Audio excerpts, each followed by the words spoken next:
Good morning. You're here early. Welcome to my tea adventure. My name's Aaron. Well, since you're here, have you had breakfast yet? Well, let's get started on a rise and shine tea. But maybe I'll get change first. And finish this. See you soon.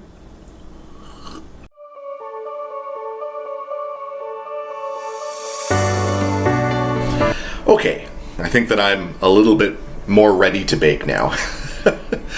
On our Rise and Shine tea, I thought it would be really fun to take traditional breakfast foods and have little twists on them to make them more appropriate for a tea service. So instead of sandwiches, we're going to be doing breakfast savouries. So we're going to do a ham and egg quiche, as well as sausage and hash brown bites. Our scones are going to give us our hit of vitamin C in the morning, and we're going to have orange scones. And then in the sweets tier, instead of cupcakes, we're going to be making blueberry muffins. We're going to make some cinnamon rolls, and then we're going to try a mini French toast recipe and see how that goes. Sounds pretty sweet, huh? So, if you're ready, let's get started on our Rise and Shine breakfast tea, and hopefully it will get us ready for the day.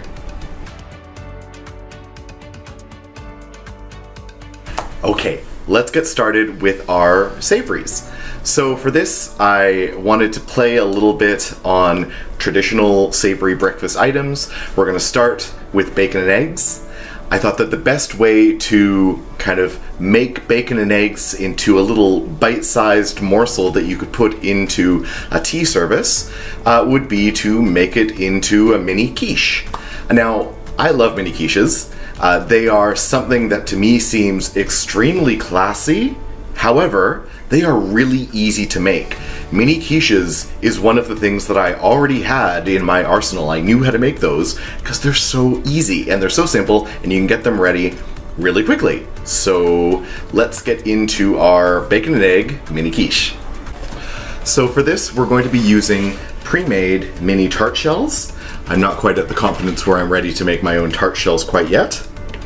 With these tart shells, depending on what you're making, they can be pre-baked, but for mini quiches, because everything needs to bake in the oven, you don't have to pre-bake them.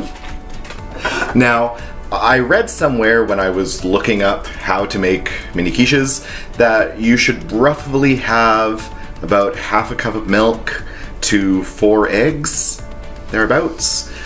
Honestly, I usually just wing it, and so far it's turned out fine, so we're going to do that today and see how it goes. 1 egg. Mwahaha.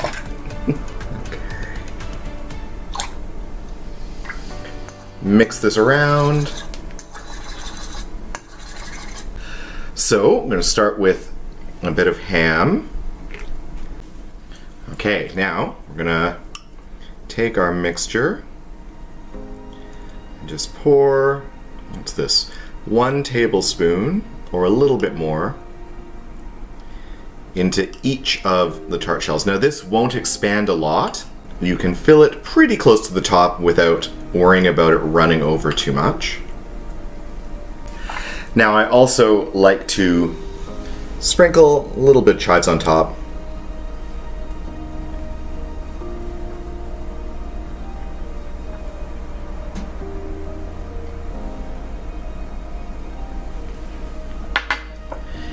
And cover with a little bit of cheese,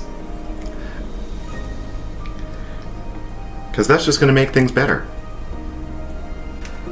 Okay, so now we're going to put these into the oven. I've got it preheated to 400 degrees. We're going to put these in for about 15 minutes or until they start to brown. Might be 20 minutes. I might have to double check that. I'll get back to you on that. We're going to put them in the oven. They're going to brown, they're going to come out, and they're going to taste amazing. Hopefully. So now that we have our quiches in the oven, we can get started on prepping our next savory item. This is a take on a farmer's hash. We're going to be making some hash brown and sausage bites. Now these combine frozen hash browns, breakfast sausage, and a couple of other ingredients, squeeze them into little balls, and then stick them in the oven at 400 degrees. So while the quiches are baking, we can get our sausage bites prepped and ready to go in the oven. And why are my feet wet? Hold on. Wow. Great way to start a tea. You find out that your sink's been leaking. Okay, so I need to prioritize this right now. Hopefully those don't burn. Then we can get started on the hash brown sausage bites. I'll be right back. Wow. These look great. Now, these were in for a little over 20 minutes to make sure that they got nice and brown. My socks might be a little bit wet, but I think that we've solved the leaking under the sink, which is great. So we'll let these cool now. The puffiness will probably go down once they cool, and then we will get started on our hash brown sausage bites. Okay, so we're gonna make our crispy hash brown sausage bites. Now this recipe is from Sweet Pea's Kitchen. Fun. The ingredients call for a pound of breakfast sausage, 8 ounces of cream cheese, half a cup of flour, a teaspoon of baking soda, 4 cups of frozen hash browns, and 1.5 cups of shredded cheese. Where's our hash browns? Frozen hash browns. They're in the freezer. Okay, here's our hash browns. I hope that we have 4 cups. That's a lot. This is only supposed to make 12 hash brown bites. This seems like a lot of hash brown for 12 hash brown bites, but let's give it a go. The recipe called for shredded hash brown. Do you think that I could find shredded hash brown in the grocery stores this week? No, sold out everywhere. So we're going to use these little hash brown cubes, and hopefully those will work just as well. They're small, they're frozen, it should be okay. Okay. About 2 cups.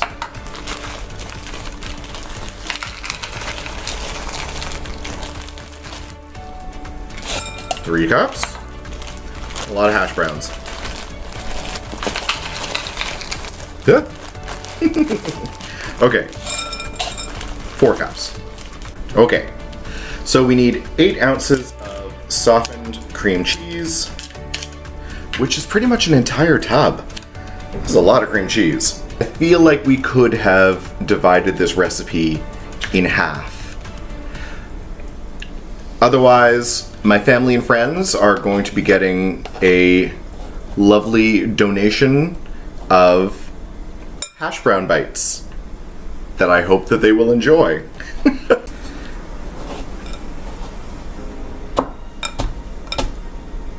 Yes, this is going to go well, I can tell. Okay, let's break up this cream cheese a bit. Maybe not as soft as it needed to be. Okay, we'll add in our half a cup of flour and our teaspoon of baking soda.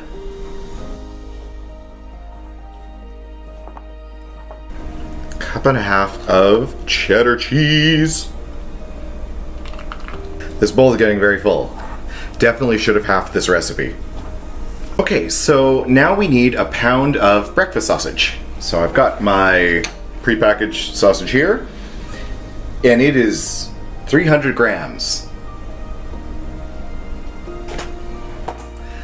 Okay, how many grams is in a pound? 1 pound is equivalent to 453.592 grams. Okay, so I'm about 150 grams short on sausage. Okay. Well, let's just go with it and see what happens.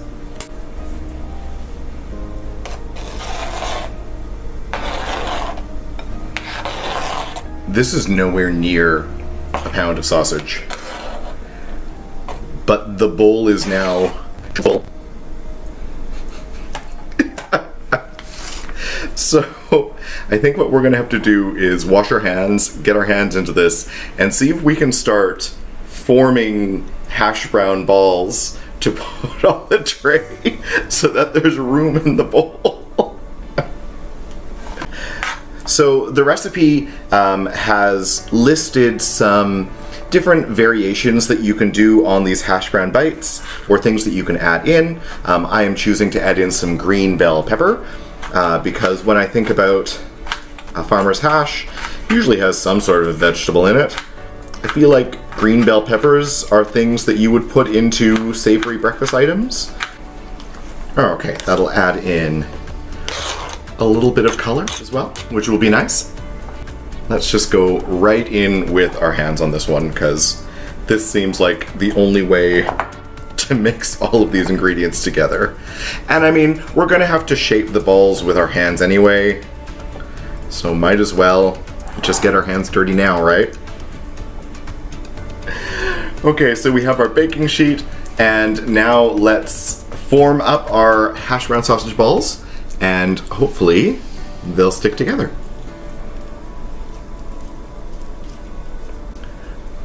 I am definitely making these too big.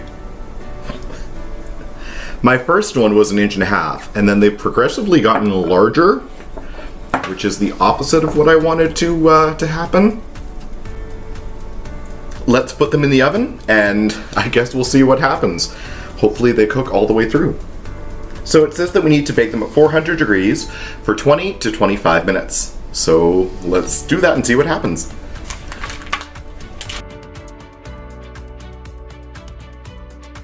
Well, now let's move on to our orange scones. So these are submitted from Jamie on My Baking Addiction. They look absolutely scrumptious. I'm so excited to make these. Let's go into the recipe. So the recipe calls for sugar, orange zest, flour, baking powder, baking soda, salt, butter, sour cream, and egg. And then there's a glaze on top. We'll worry about the glaze when we get to the glaze. Let's focus on the scones first. Let's start by zesting the oranges. Get to use my giant scary zester again. I love zesting these, they smell so great. Okay, I was just getting things prepped for the scones, but the timer has just gone off for our hash brown bites. Let's take a look and see how they turned out. So, they flattened down. They're not round balls anymore. I mean, they look cooked and crispy. They're very hot. They're sizzling. Let's let them cool, and then maybe once we've put our scones in the oven, we can try one and see how they taste. Okay, we are ready to start making our scone dough. As you know, this is hit or miss, so let's get into it. We need 2 cups of flour. In a medium bowl, combine sugar and orange zest. Oh, so we're not starting with the flour. Okay. Mix with your fingertips until sugar is moistened and fragrant. Okay. Mix with my fingertips. This is the most delicate baking that I've ever done. Wow, okay. Fragrant is actually the right word to use. When you're mixing this all together, it smells so beautifully of oranges. Oh my goodness. Add into flour. Yum. Wow, that smells great. Baking powder, baking soda, and salt, which I've got here. Baking powder, baking soda, and salt. Mix until combined. Grate our butter into the flour mixture on the large holes of a box grater. Use your fingers to work in the butter until the mixture resembles a coarse meal. Okay, problem is I had already pre-chopped up my butter to make it easier to mix in. Okay, I'm just going to add it in and we'll mix the best we can. Yes, I did learn. Thank you to those of you who commented saying that when making scones, your butter needs to be really cold to get the best results. So thank you, everybody. I am learning. This recipe also told me that. But grating in using a box grater, that's a good idea. I'll have to do that next time.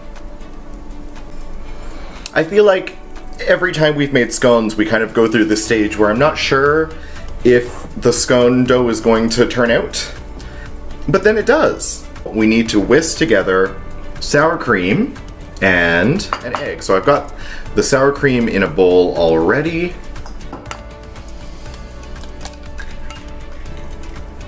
There we go. That was easy. Whisk together. Using a fork, stir sour cream mixture into flour mixture. Okay. So, create a little thing. So I guess we're using sour cream instead of milk in this recipe. That's kind of fun. That's something we haven't done before. Will these turn out? Who knows? Tune in later. Sour cream and orange. Oh, what a great combination. Okay. So we've got everything in here now. Mixing it out.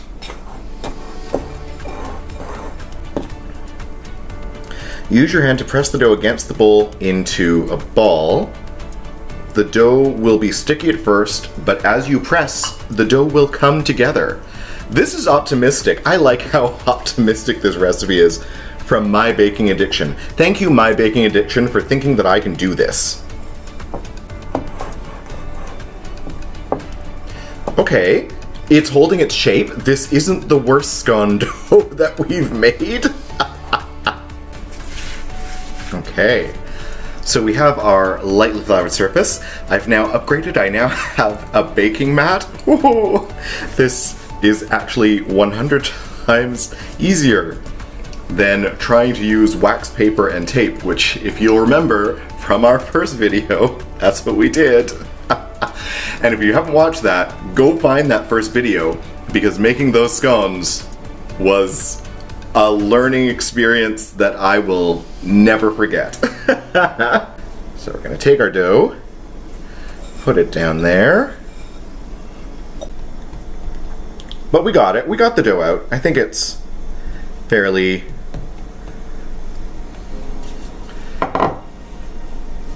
good. It looks like it's about the right thickness.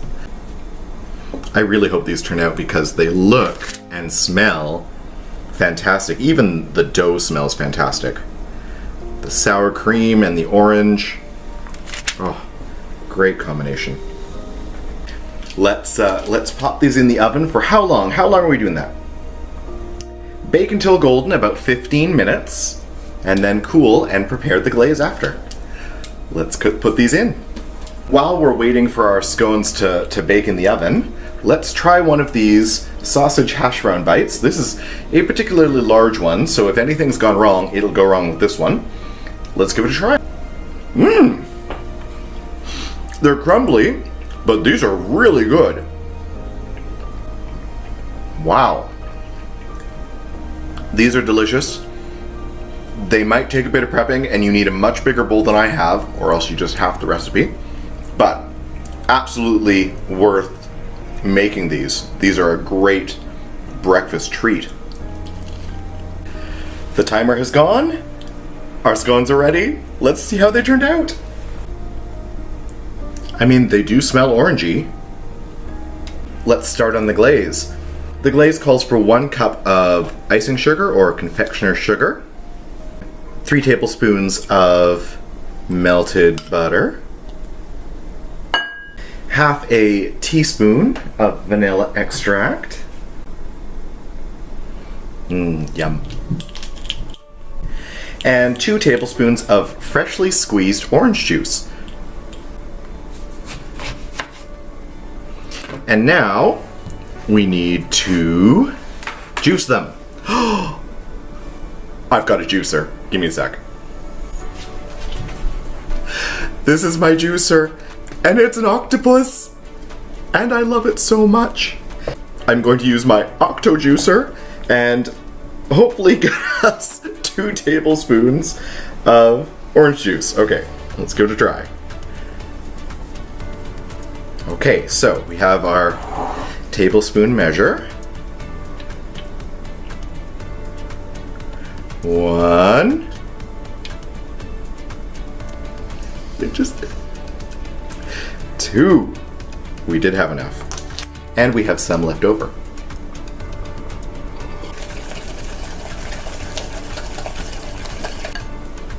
Oh, there we go. Yeah, that's liquidy. That's a glaze.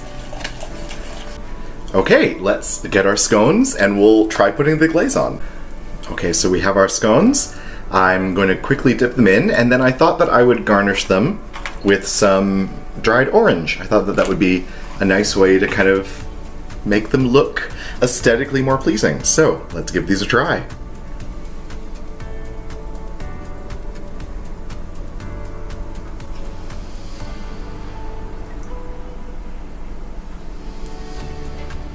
Wow. They look professional. Oh my gosh. I can't believe how excited I'm getting. This one does not want to glaze. Okay. This one just isn't going to glaze. This one does not look professional. Let's cover that up with a big slice of orange. Now we'll let that harden, and we'll wait to add it to the rest of our breakfast tea service. Well, now that we've got the scones out of the way, we are ready to move on to our sweets. Now, these are going to be really interesting, and I hope that they turn out because they look kind of fun. So let's try our sweets and see how they go.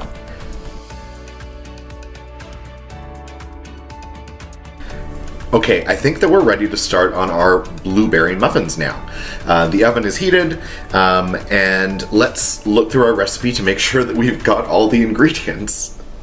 So this recipe is from the Spruce Eats. It's submitted by Elizabeth Yetter.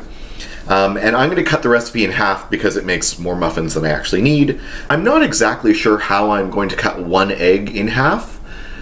We'll just see how it goes, and maybe I'll just use less egg than I actually need to use. Okay, so step 1, gather your ingredients. I like that they start with make sure you've got everything, because that was an issue last time. Preheat oven, great. Get muffin tins ready, done.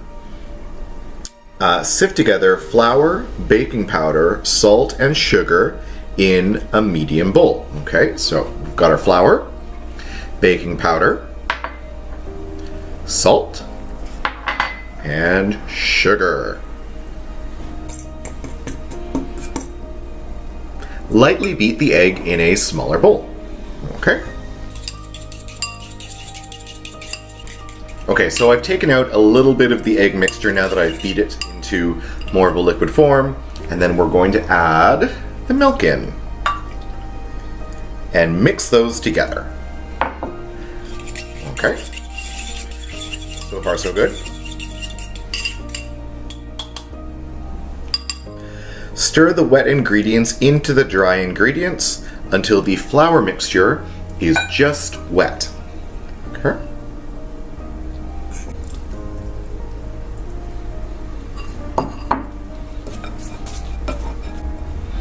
Okay, yeah, I'd say that the flour mixture is just wet. That's accurate. Where's the butter? Oh, mix in the softened butter. Oops, I forgot to mix in the softened butter. Oh no. Okay. We'll mix in the softened butter.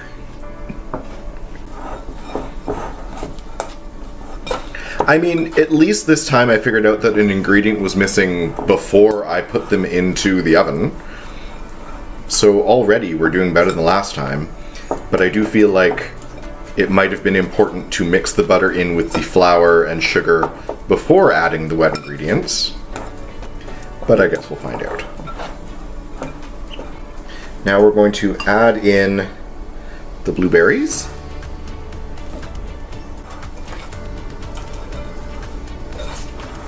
This is definitely a much thicker mixture than when we made cupcakes, which is good. I mean, I guess I kind of just assume that muffins are the breakfast version of cupcakes, but the batters are very different, so obviously I'm wrong. Spoon the batter into muffin cups. Fill about 2/3 full. Okay, let's do that.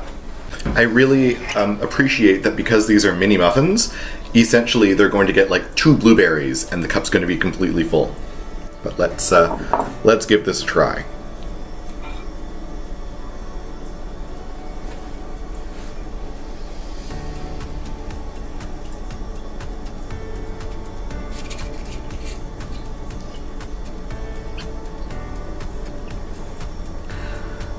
I don't know that that's exactly how this was supposed to happen. We've got batter. It's in the muffin tin. Let's stick these in the oven for 25 minutes and we'll see what happens when they come out. Cross your fingers, everybody. This might not work. Okay, the timer's gone off. Let's see our muffins. Okay, they definitely rose. They look like muffins. I think that they worked. We'll let them cool, give them a taste, and see how they turned out. Now that our muffins are successfully cooling, let's move on to our second sweet for our Rise and Shine tea. So we're going to try making some little mini cinnamon rolls. I will admit I'm not going to make my own dough for this. I am going to try and use the frozen puff pastry that I tried to use in my DIY tea, and then this happened. Thawing instructions. Thaw at room temperature for 3 to 4 hours. I don't have 3 to 4 hours. So I've let it thaw this time. Hopefully we can actually use it. I'm not sure. We'll give it a try. Let's try making some little puff cinnamon rolls and see how it goes. Okay, so this recipe is from BBC Good Food. It's submitted by Monaz, and it calls for ground cinnamon, sugar, puff pastry, flour to dust your surface with, a beaten egg, and then some icing sugar to add the drizzle.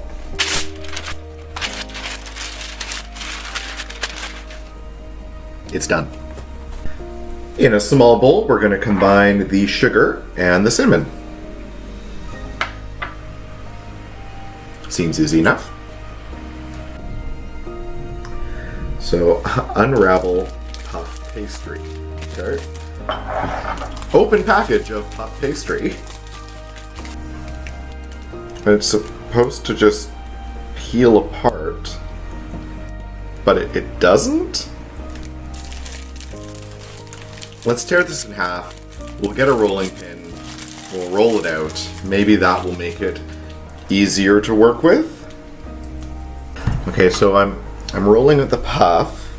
I've managed to get it pretty thin. I think we'll try and continue on and see how it goes.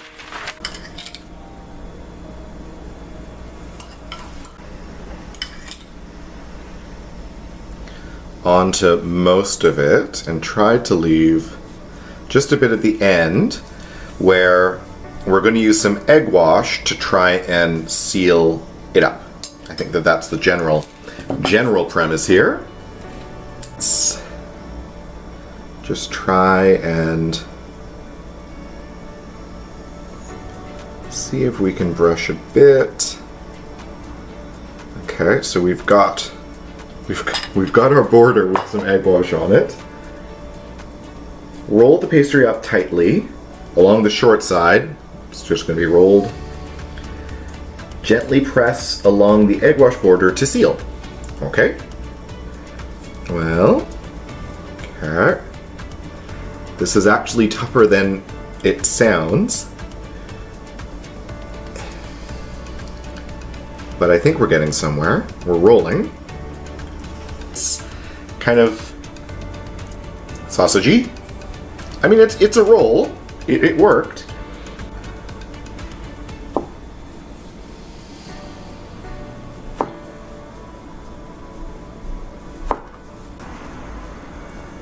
9, 10, and then whatever this is, the end piece. Now, my sizing is probably different than theirs because, as I said, we have these small little puff pastry squares. But that being said, they do look about the right size for an afternoon or a breakfast tea. So, the cinnamon sugar is falling everywhere. Let's pop these out. Brush the remaining egg over the top of the pastry. Oh, okay. Do that.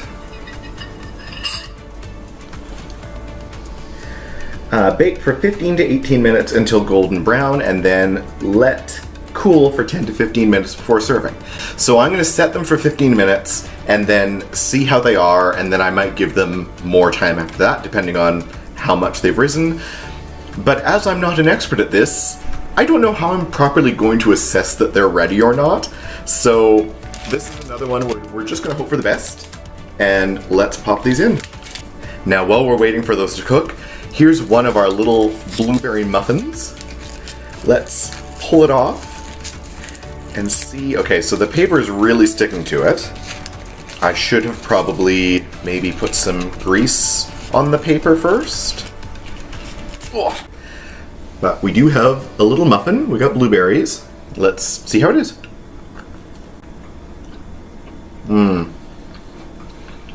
They're pretty dry. If you know why these are dry, please let me know. Now, it could have been because I halved the recipe and maybe I didn't half it properly.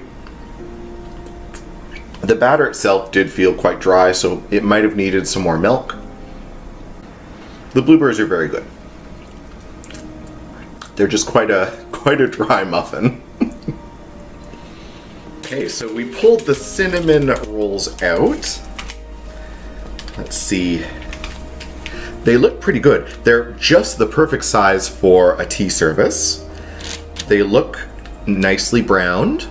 They've puffed up. Okay, they're a bit black on the bottom. That wasn't part of the plan.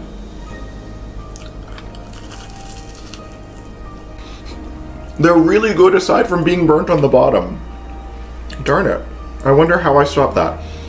How do I stop from burning things? Oh well. So I'm happy to report that as I was putting the cinnamon buns on the cooling rack, I realized that it's just the two small ones, the end pieces, that have burnt. The rest of them are perfect on the bottom. So, yay, that's great. I can serve them to people. Excellent. Now we're on to our final recipe for this Rise and Shine tea. Tell me, around the breakfast table, are you team pancake or are you team waffle? Comment below, let me know. Personally, I'm neither. I'm team French toast all the way. So when I was trying to think of different fun breakfast foods that we could incorporate into our Rise and Shine tea, I wanted to see how can I put French toast on this menu. So I found this fun recipe for French toast bites from The Comfort of Cooking. It seems very straightforward. You essentially just make the French toast smaller than you normally would. So you cube some bread, you add egg and milk together with a little bit of vanilla, you dip it in, coat it in some cinnamon, and then fry it. The recipe says to cut these into inch thick cubes. Now I thought that what I'd do is I'm going to make them a little bit smaller than that. I don't want them to be cubes, I kind of just want them to look like mini pieces of bread.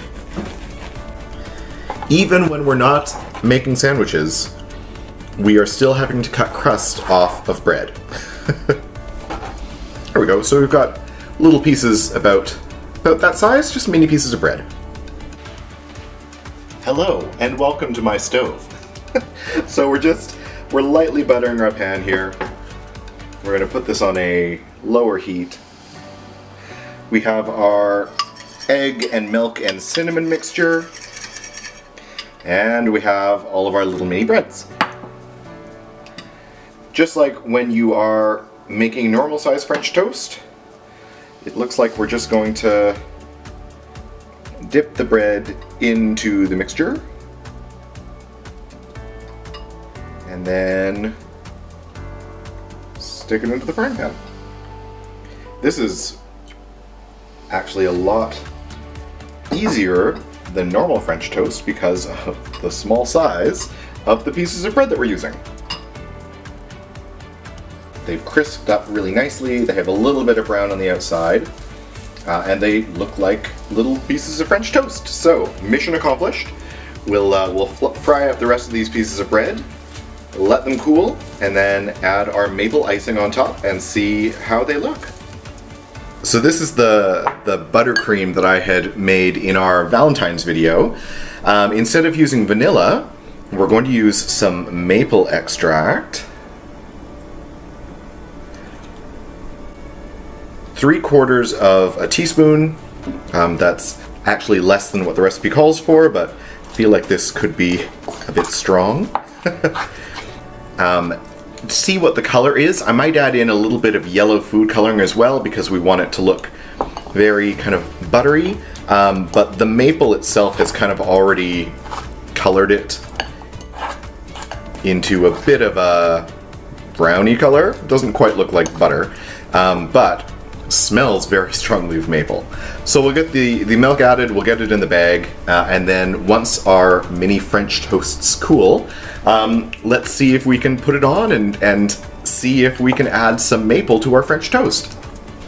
Okay, so what I thought that we would try would be to take a piece of our French toast, put a bit of buttercream in between it and another French toast, essentially coming up with a French toast sandwich. And then on top, just put a nice little dollop of maple butter. And then sit it inside of a cup. And hopefully it'll taste good.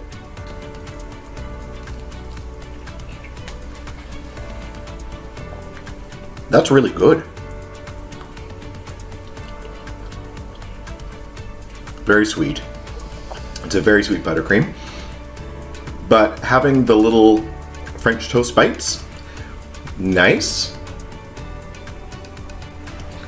They probably, surprisingly, they probably would be better, as the recipe suggests, frying them up or maybe baking them in the oven instead. And then serving them with maple syrup instead of doing a maple frosting. But for a morning tea, if you wanted to have something that was kind of breakfasty but also desserty, this would be a good option. And I think that with the rest of the things on the sweet tier, that it'll fit in quite well. Well, I don't know about you, but I think I'm ready to go back to bed. All of the different parts of our Rise and Shine tea are ready to go.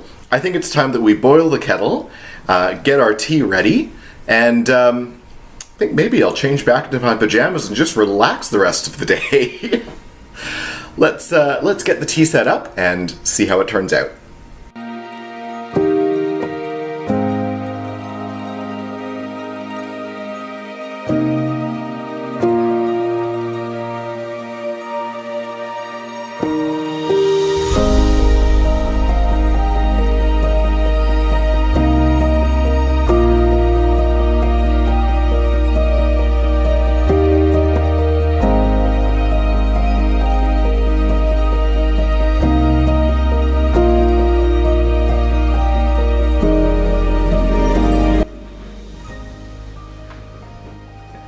This would be such a wonderful way to wake up in the morning if this was just waiting for you. Wow. I'm delightfully surprised of how this turned out. Visually it looks really, really stunning. If this was served to me in a tea house, I would be really, really happy.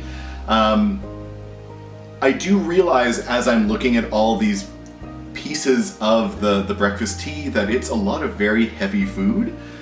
Definitely make sure that you make these things when you have an empty stomach. The hash brown bites, very heavy. Quiches tend to be a bit heavy. Even the baked goods up top all look quite filling. But learned a lot through this process. I don't know that the French toast bites are going to be the best thing to serve with a breakfast tea, but visually, they really lend that breakfast flair. I mean, we've got little French toast on our tea service. The scones are also visually very stunning. I love the dried orange on top of them. I think that was a nice touch to make them just kind of pop a little bit more. Let's try one. I haven't had a chance to try one yet. Take off the orange. The glaze is sweet, but tastes very strongly of citrus. The orange really comes through. The scone, you can taste the orange zest. It's not strong, but it's very pleasantly there. The cinnamon rolls, not burnt on the bottom.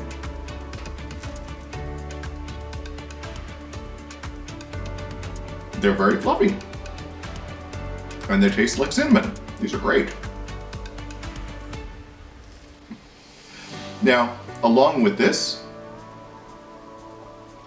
I think that it just seems right to serve a breakfast tea of some kind. I feel like a lot of people will have English breakfast kind of hiding somewhere in one of their cupboards, maybe collecting dust. I am drinking a Canadian breakfast from Murchie's with this particular tea service. This is a bag tea that I already own. I enjoy it. It has a little bit of maple flavoring in with the standard English breakfast blend. Again, I have a bit of a sweet tooth, so having that little bit of maple, you know, it's just a bit more to my taste. Thank you so much for joining me on my tea adventure today. I kind of feel like this breakfast tea was a bit of an experiment. It's not really something that I've seen done, but I'd say that it was really successful. If you were enjoying these recipes, please give them a try. The scones, A+, try them. The hash brown bites are really delicious, and I don't think are something that you'd need to limit to just breakfast. They seem like they could be a lunch or a dinner thing, but they're really, really tasty. I will definitely be making those again. What do you think? Which of these do you think you'd like to try and make? Let me know. I'd love to chat with you. If you've got ideas for recipes I could add in, or if you have a themed tea that you'd like me to try in the future, leave a comment below and I'd love to give it a try. I think it's really fun to experiment with what afternoon tea is and to push the boundaries and try new things and see how it goes. And as we saw, sometimes chaos erupts in my kitchen. There could be flooding. Who knows? So if you're enjoying these videos, like, subscribe, share with your friends, and comment, and I'd love to chat with you a little bit more about this. Now, for those of you that have been commenting, a few people have sent me recipes, some people have given me some suggestions on what not to do in the kitchen, which have been very helpful. Thank you so much. And I do appreciate the fact that people are concerned that I'm sitting here alone eating these teas by myself and that I might be lonely. Don't worry, I was able to give some of my Valentine's Day treats to some family at a family function the next day, so we did get to enjoy it together. And today I've decided to enjoy this tea with some of my closest friends. Cheers, and I'll see you next time on My Tea Adventure.